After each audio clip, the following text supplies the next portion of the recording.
L'ADIR et RFO, avec le concours de l'Europe, l'État et la région, vous présentent les nouveaux défis.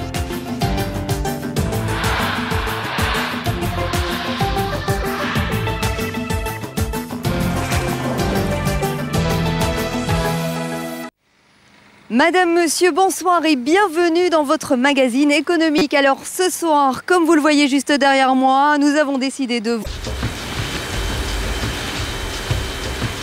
Quel est le point commun entre une entreprise qui fabrique du béton, une miroiterie et une distillerie? La réponse, c'est ça. Des machines et encore des machines qui parfois n'en font qu'à leur tête. Exemple justement dans cette société qui fabrique du béton. Il est à peine 7 h du matin et déjà la production risque d'être arrêtée. Oui, on a eu un souci sur un compresseur, donc il fallait chercher la panne. Donc je suis parti du départ et arrivé jusqu'au compresseur lui-même. Et alors, qu'est-ce qui se passe? Apparemment, on a un souci au niveau de la commande. La puissance, ça va, mais la commande, on a un souci. Donc, il faut intervenir là-dessus.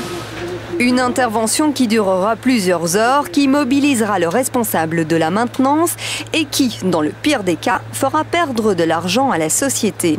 Ce scénario se répète malheureusement trop souvent.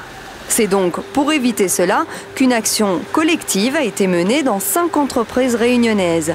Le but, c'est de prévenir plutôt que de guérir. On a une formation de maintenance pour les pannes préventives, donc qui nous a beaucoup aidé. Et depuis, on fait un suivi des pannes. On sait qu'une pièce a une certaine vie. Donc, on enregistre tout ça et arrivé à la date, on n'est pas à un jour après, mais on change, même bon ou pas bon, on change la pièce. On avait la hantise du téléphone, on dirait, d'avoir des centrales qui sont en panne, car le béton c'est un produit frais, les centrales ne doivent pas tomber en panne.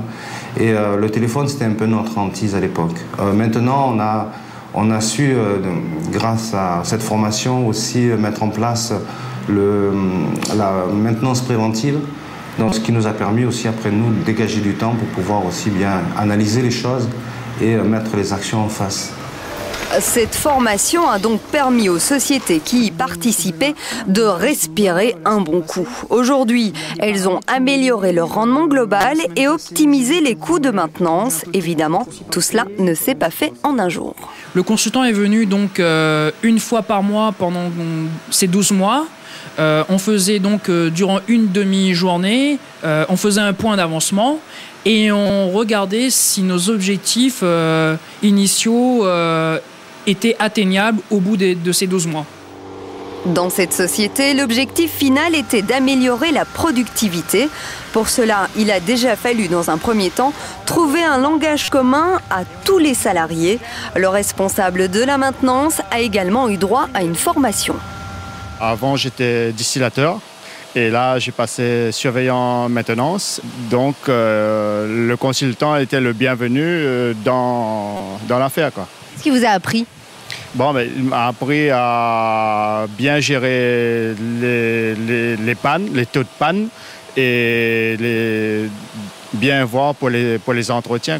Le niveau de temps d'heure pour vérifier les entretiens. Concrètement, qu'est-ce que vous avez pu changer grâce à cette action collective?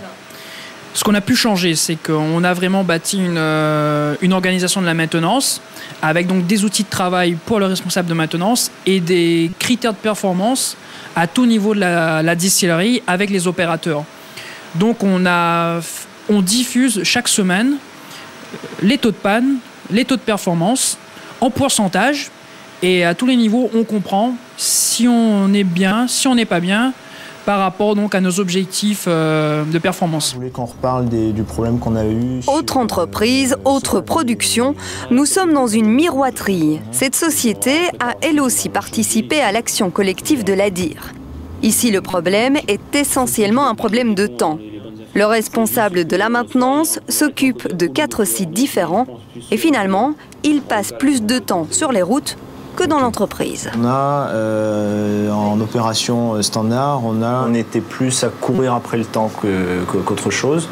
Et le but de l'opération, c'est justement d'avoir mis en place un système de suivi au niveau de la production, des machines, au niveau de la prévention et éviter de faire systématiquement du curatif, mais plutôt du préventif. Un planning a donc été mis en place avec des tâches bien précises. Aujourd'hui, David a réussi à rattraper le temps et à l'organiser. Il passe désormais une semaine dans chaque site afin de bichonner les machines. C'était pas facile et même ingérable. Quand il y avait une panne sur un site et l'autre panne, c'était trop difficile parce que justement on avait un manque de prévention. Et suite à cette formation, ça nous a permis d'établir un tableau avec les différentes noms de machines et sur les différents sites. Donc apparemment tout ça fonctionne et ça marche.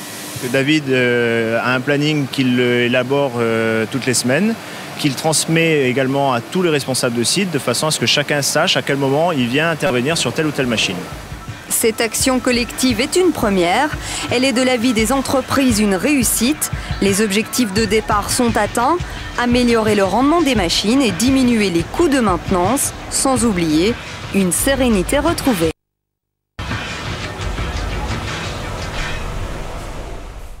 Voilà.